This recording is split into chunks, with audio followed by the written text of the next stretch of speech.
Bonjour à toutes et à tous, bienvenue sur la chaîne YouTube de la Smoke TV dans cet 11e épisode La Voix Blaugrana où nous parlerons, analyserons, débattrons et critiquerons le FC Barcelone. Et aujourd'hui, on va se projeter sur le prochain match du FC Barcelone, quart de finale de retour.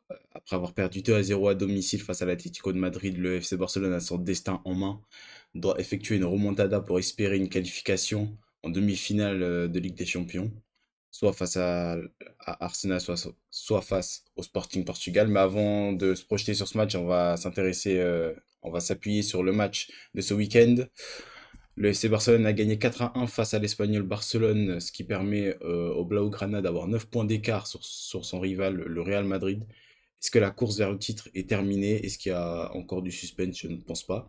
Et ensuite, on va s'appuyer sur le match donc, de mardi face à l'Atlético de Madrid. Donc, avant de vous parler, avant de commencer cette vidéo, j'aimerais parler, dernière vidéo il y a 2 mois, et dernier épisode de la Voix Blaugrana, donc c'était il y a 3 mois, c'était la victoire 5-0 face à l'Athletic Club, ça veut dire qu'il s'en est passé des choses depuis. J'ai pas repris les vidéos, j'ai arrêté les vidéos parce que tout simplement j'ai repris les cours. Ça veut dire, j'avais pas du tout de temps pour faire des vidéos. Donc voilà, petite explication, petite aparté sur ça. Il s'en est passé des choses depuis. Il y a eu la victoire de la Super Coupe d'Espagne, la victoire 7-2 contre Newcastle en huitième de finale de retour. Il y a eu des hauts et des bas aussi avec le FC Barcelone. Il y a eu... ouais, c'est tout. C'est tout ce que j'ai à dire. Donc voilà. Donc là, je tiens à vous dire que là, je vais essayer de reprendre le rythme, d'être de plus en plus présent, d'envoyer de plus en plus de vidéos, de contenu. Pareil sur ma chaîne Twitch, de faire de plus en plus de live. Là, je sais qu'on est une période où ça va jouer à FIFA. La TOTS arrive. On va aussi reprendre Call of Duty. Il y a le mode Ranked, je crois, là, en ce moment. Et sur d'autres jeux aussi. Donc voilà, petit aparté pour expliquer mon absence ces derniers mois. Donc victoire 4-1 du FC Barcelone dans ce derby barcelonais. Victoire obligatoire après cette défaite contre l'Atlético de Madrid. Flick a mis en place son 4-2-3 habituel avec quelques turnovers, avec le retour de Baldé dans l'effectif. Et le milieu Pedri, Eric Garcia, ouais, Gavi était sur le banc. Ah non, Gavi titulaire. Gavi, Fermin Lopez, Lamine Yamal et Ferran Torres pour l'animation offensive. Marcus Rashford sur le banc, Robert Lewandowski sur le banc aussi, Dani Olmo sur le banc. Je pense qu'ils vont être titulaires face à l'Atlético de Madrid.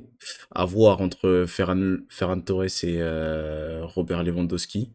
Mais le FC Barcelone ouvre le score rapidement après un bon service de Lamine Yamal. Lamine Yamal qui était en feu sur ce match, il était en pétard, y a rien à dire. Encore une fois, le mec est tout seul. Enfin pour le coup, il était moins seul samedi avec Ferran Torres qui a su mettre un doublé. Ferran Torres, encore une fois, ça fait 13 matchs, il me semble qu'il a pas marqué. Il se permet de faire des célébrations, chutes, etc. Ce mec est fou. Moi, je peux plus me le voir. J'espère il va se casser ce mec. Mais d'ailleurs, la gueule des buts. Enfin, un but est un but, mais c'est quoi? C'est deux tapis, non, entre guillemets. Yamal qui lobe Mitrovic sur un corner. Et ensuite, un extérieur. Ferran Torres n'a plus qu'à la pousser, à accompagner le ballon dans le but. Donc, belle entame de match du FC Barcelone. Moi, ce que je veux mettre en lumière et souligner sur ce match, c'est le retour de Gavi. Le retour de Gavi face à l'Espagnol Barcelone. Après une longue blessure, une longue blessure. Et c'est là que tu vois que tu as quelques aspects de Gavi qui nous a manqué cette saison. 98% de passes réussies, 60 matchs, 60 minutes jouées, pardon. Et même son entrée face à l'Atlético de Madrid à 10 contre 11, moi, c'est une bonne entrée. C'est une bonne entrée, j'espère qu'il sera titulaire mardi. Donc voilà, en termes d'intensité, en termes de pressing, quand il s'agit de défendre, quand il s'agit d'attaquer, Gavi, c'est l'un des plus concernés. Donc j'ai aimé son match. J'espère qu'il sera titulaire, mais je pense que ce sera juste. T'as un retour de Frenkie de Jong qui, mais Frenkie, non, Frenkie, faut pas l'envoyer directement à l'abattoir mardi. Je pense qu'il faudra lui donner quelques minutes, mais voilà. T'as eu la sortie aussi de Gérard Martin sur blessure. Là, j'ai pas trop vu de tweet, enfin d'infos, si s'il est indisponible face à l'Atlético. Mais voilà, Flick n'a pas trop fait de turnover. Pedri et Lamine Yamal qui ont joué 90 minutes. Après, moi, je suis pas trop fan des personnes qui disent ouais, il y a une grosse échéance mardi prochain, il faut les mettre au congé, les cadres comme Pedri, Lamine Yamal qui enchaînent. Moi, je suis pas trop d'accord avec ce discours parce que un joueur a besoin de jouer, il a besoin de minutes, il a besoin d'avoir une dynamique, il a besoin de prendre confiance à chaque match pour ressortir le meilleur de son niveau. Après, en l'occurrence, Yamal, il enchaîne, il fait que d'enchaîner les matchs. Peut-être qu'il aurait dû jouer à la limite 60-70 minutes, ça aurait suffi. Mais après, quand tu vois le déroulé du match, donc on met 2-0, ensuite on se fait rejoindre à combien de minute? Enfin, réduction de score de Lozano à la 56e minute. Et là, tu as eu un FC Barcelone qui ne jouait pas, qui n'était pas très bon offensivement, qui jouait une passe à 10, qui n'arrivait pas à se projeter vers l'avant. Donc là, c'est là où tu vois, à 2-1, bah non, tu fais pas sortir Lamine Yamal et Pedri. Là, tu as besoin encore d'eux au final. Et au final, c'est à la 85e minute qu'on met le 3-1. 87e minute, Lamine Yamal sur une belle passe de Marc Casado. Marc Casado qui fait une entrée pas mal, même si le joueur est en manque de confiance. Il y a des rumeurs comme quoi il va quitter le club. Il va quitter le club cet été, mais bonne passe décisive de Marc Casado. Ils l'ont pas comptabilisé. Ah, apparemment non. Je crois. Ah ouais, bah oui, Yamal il dévie sur Dimitrovic, donc peut-être c'est pas considéré comme une passe, ouais, logiquement. Mais donc 3-1 à la 87e minute et ensuite derrière, donc sur un service de Frenkie de Jong, Marcus Rashford met le quatrième but. Marcus Rashford que je trouve à la fois frustrant. Je vais faire une vidéo spécialement sur lui après le match face à l'Atlético de Madrid. Je crois que je vais la tourner avant mardi. Donc, et il faut une vidéo spéciale sur lui parce qu'il y a des choses à dire sur lui. À la fois des bons trucs à dire, à la fois des mauvais trucs à dire. Il a des qualités, il a des défauts qui tirent le Barça vers le bas. Mais ouais, son entrée, il avait un face-à-face à un moment, mais il voulait jouer en finesse, je crois, et au final, il se perd avec ses pieds, donc c'était un petit peu difficile pour lui. Et donc, j'ai pas autre chose à dire sur ce match. Je vais pas faire semblant, les gars. Alejandro Balde, à la limite, manque de rythme. Donc, pas très bon match. Et après, quand tu vois Joao Cancelo qui rentre, tu vois la différence rapidement. Mais il y a rien à dire en soi. Je peux pas dire promenade de santé face à l'Espagnol parce qu'au final, réduction de score, à un moment, t'es plus proche du 2 partout que du 3-1. Donc voilà, je vais pas trop tergiverser sur ce match et il y a un gros match qui nous attend mardi et je vais pas perdre de temps. C'est face à l'Atlético. L'Atlético, tu perds 2-0 à domicile. Dites-moi dans les commentaires votre ressenti, les gars, sur ce match. Est-ce que vous voyez une remontée? Est-ce que vous voyez pas du tout une remontée? Mais ouais, déjà là, ouais, c'est ce que je vois directement là. Simeone a déjà éliminé Barcelone en quart de finale des champions, des Ligues des Champions à deux reprises. Là, ça t'a fait un petit peu mal. Donc déjà, ça annonce la couleur déjà cette stat. Ensuite, t'as qu'une seule équipe qui s'est qualifiée à l'extérieur, c'était Manchester United face au PSG en 2019. Fallait voir la gueule de Manchester United, c'était l'équipe C et c'est même plus le PSG qui s'aborde. Donc en soi, je vais pas trop la compter cette stat.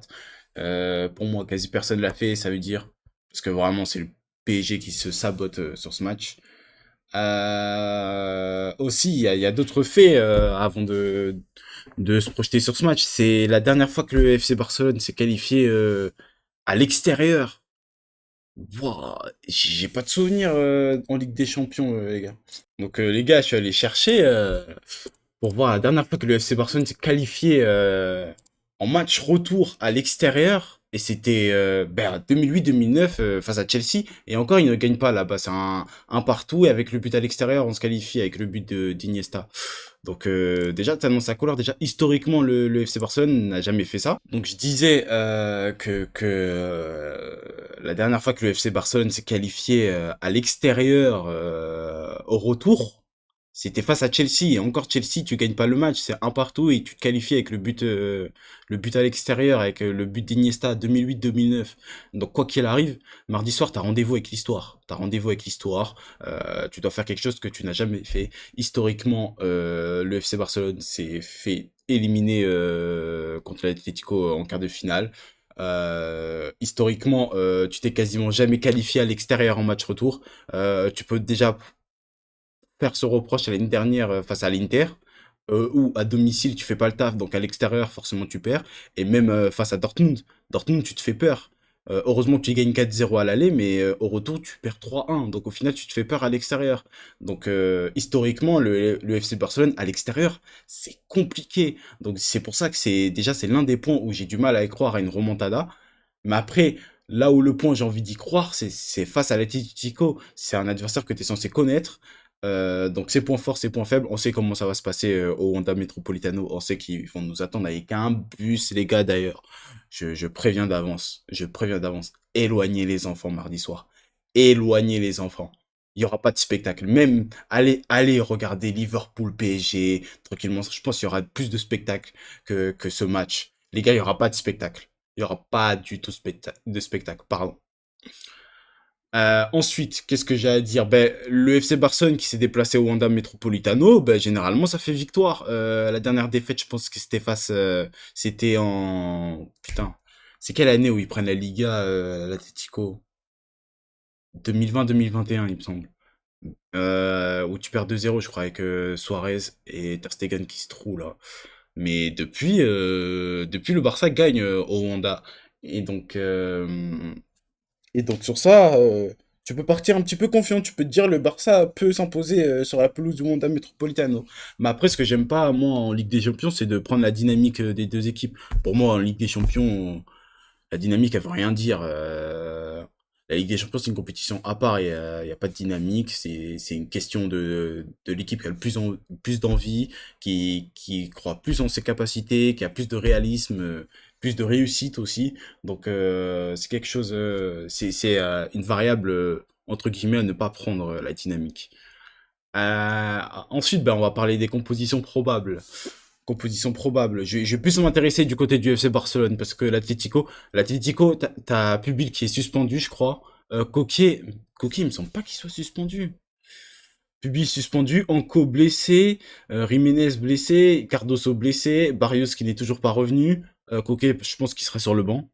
Donc déjà la défense là, l'anglais, le normand qui fait un gros match au Camp Nou, mais attention déjà même le milieu là, Marcos Llorente, est-ce qu'il sera latéral droit ou est-ce que ce sera Molina qui sera préféré? Euh, Moi, dans tous les cas, dans cette équipe d'Atlético de Madrid, moi il y a personne qui me fait peur. Il y a juste ce mec là. Lui là, c'est les derniers matchs contre nous, Giuliano Simeone là, il fait peur en ce moment là. Au Honda, je crois, il nous met le but, ouais. Et du coup, la semaine dernière, c'est lui qui provoque le carton rouge. Mais mis à part le reste, et Griezmann à la limite, Griezmann. Mais c'est pareil, est-ce que Griezmann sera titulaire? Moi, j'aurais mis un Sorloth, tu vois. Enfin, après, je suis pas entraîneur, donc j'ai rien à dire sur ça. Mais et même Mousso qui fait un bon match aussi au Camp Nou. Donc voilà. Euh, je vais plus m'intéresser du côté du FC Barcelone. Donc là, c'est la compromission probable. Encore une fois, on ne se fie pas à faute mob. Mais donc voilà, Koubarsi absent. Frenkie de Jong, je pense, c'est incertain. C'est très très juste pour qu'il soit là. Rafinha, fin de saison. Bernal, je pense qu'il sera pas là. Donc, 4-2-3-1. Donc, Koundé, Cancelo, pour moi, ben, faut pas bouger sur ça. Je pense que on va beaucoup s'appuyer sur les latéraux mardi. Ça va être miné, de toute façon, devant ça va être miné, donc il faudra énormément d'animation offensive, des dédoublements sur les côtés. La charnière, malheureusement, Aroro, Gérard Martin, est-ce que Martin il est blessé ou pas? J'ai pas d'infos sur ça. Il faudra voir, mais moi j'aurais préféré un Garcia Martin. J'aurais préféré un Garcia Martin, un double pivot Pedri Gavi, et ensuite en 10, bah, tu laisses Olmo, tu mets Rashford à gauche, Yamal à droite, et en fait, vu du match aller face à l'Atlético, Lewandowski n'existait pas, donc je mettrais Ferran Torres. En soi, moi, vu la seconde mi-temps de Marcus Rashford en 9, là, on était en 4-3-2, il était intéressant en 9. Parce que simplement, t'as Lamine Yamal qui était un peu plus meneur de jeu, il était axé, excentré. Donc, axé, excentré, est-ce que ça veut dire la même chose? Je sais pas, bref. Donc, t'envoyais en profondeur Marcus Rashford. Après, là, je pense, il nous faudra plus un Ferran Torres, un Ferran Torres qui déclenche les pressings. Beaucoup de jeux sans ballon, beaucoup de déplacements. Mais de toute façon, le 9, quoi qu'il arrive, que ce soit Lewandowski ou Ferran Torres, ça va être compliqué mardi. Comme j'ai dit, il va falloir attendre un très très bon bloc de l'Atlético de Madrid. Voilà. Donc, j'ai dit Pedri Gavi, donc Olmo en numéro 10. Olmo, c'est pareil. Je crois, il me semble, il fait un bon début de match, mais après, ben, suite au rouge, ça a nuancé sa rencontre. Donc, voilà. Mais sinon, mais pour moi, non, c'est une mauvaise idée. Je mettrais Lamine Yamal Enfin, je le laisserai ici. Je le laisserai rentrer dans l'axe. Et je mettrai un Fermin, là, ici. Un Fermin, je sais pas si vous vous rappelez du match face à Newcastle, c'était un petit peu ça, la configuration offensive. C'était un Fermin Lopez qui était en numéro 10, mais c'était plus un rôle de Mezzala qui allait chercher dans l'aile, qui se déplaçait dans les ailes, là. Et t'avais un Lamine Yamal qui était numéro 10, donc qui était plus dangereux, plus décisif. Il me semble qu'il fait deux passes décisives, je crois, face à Newcastle, ou une passe. Ou peut-être pas de stats, je me rappelle plus, mais beaucoup de passes clés, encore une fois, Lamine Yamal. Mais Lamine Yamal, faut le mettre au cœur du jeu, parce que évidemment, là, si tu le mets sur le côté droit, là, oui, tu vas voir Ruggieri qui arrive à tenir face à Lamine Yamal sur les deux dernières rencontres, là, en Ligue des Champions. Même en Copa del Rey, il me semble en Liga, il est pas là, Ruggieri. Ouais, c'est Nico Gonzalez. Donc voilà. Je pense qu'il faut mettre un Lamine Yamal en 10, là, au cœur du jeu, parce que là, il servira à rien, il sera miné, il y aura trois quatre joueurs, et même on l'a vu en match aller, même à 10 contre 11, il était à 4 sur lui, donc il faut un peu plus de liberté un peu plus de liberté créative pour Lamine Yamal. Voilà, je pense que c'est une petite preview, je pense avoir tout dit. Place au pronostic. Déjà, avant d'annoncer le pronostic, je serai en live mardi soir, live React. Donc n'hésitez pas à vous abonner à ma chaîne Twitch, n'hésitez pas à me suivre les gars. N'hésitez pas à aller sur mon Discord, donc je diffuserai aussi le match lorsque je fais des live React commentary sur Twitch. Je diffuse le match sur mon serveur Discord. Tous les liens sont dans la description. Et donc je serai en live, on réagira ensemble sur ce match. J'ai très peur les gars, j'ai très hâte d'être mardi soir. Pour vous dire honnêtement, moi j'y crois pas. Mais c'était le FC Barcelone, je suis obligé d'espérer quelque chose. Mais moi j'y crois pas, j'ai du mal. En fait la stat, le FC Barcelone qui ne se qualifie pas, qui ne s'est jamais qualifié au match retour à l'extérieur, pour moi, ça c'est ancré dans l'ADN du Barça. On l'a vu l'année dernière, je répète encore une fois, à l'Inter, tu fais pas le travail à domicile, tu feras pas le travail à l'extérieur. Et je pars dans cette même optique face à l'Atlético de Madrid. Et surtout l'Atlético de Madrid, qui a pas besoin, qui mène de deux buts, qui n'a pas besoin d'aller attaquer, ils savent défendre à 90 minutes, pendant 90 minutes, même à 11 contre 10 en Liga, à 10 contre 11, ils ont su maintenir le score un partout pendant un long moment, et ensuite, sur un but casquette, entre guillemets, un but bizarre dans la surface, ils perdent le match. Donc voilà. Mais mon pronostic, je vois une victoire 1-0 du Barça. Je vois une victoire 1-0, un but dans les premières minutes, mais après ça va bétonner derrière l'Atlético de Madrid tiendra pendant les 90 minutes. Mais voilà mon petit pronostic. J'espère qu'on se qualifiera. Pour moi, surtout après ce match nul du Real Madrid face à Gérone, t'as 9 points d'avance sur la Liga. Pour moi, là, tout est aligné pour qu'on aille se concentrer et aller chercher cette Ligue des Champions. En plus, si tu passes, tu vas en demi-finale contre un Arsenal qui est pas très confiant en ce moment, qui doit jouer aussi une course de Première Ligue au final jusqu'à fond puisqu'ils ont perdu face à Bournemouth. Bournemouth. Et qui sait, ça se trouve, Sporting Portugal va créer la surprise mercredi. Mais ça, à voir. Donc, victoire du 1-0, victoire 1-0 pour moi en pronostic mardi soir. Merci d'avoir regardé cette vidéo. Merci de liker, de partager, de commenter la vidéo. N'hésitez pas à donner vos pronostics, votre avis sur ce prochain match du FC Barcelone. N'hésitez pas à me suivre sur Twitch, encore une fois, je serai en live à partir de 20h50 mardi soir pour à l'occasion du match retour face à l'Atlético de Madrid. N'hésitez pas à rejoindre mon serveur Discord pour ne louper aucune info autour de mes chaînes respectives. C'était La Smoke et merci d'avoir regardé cette vidéo.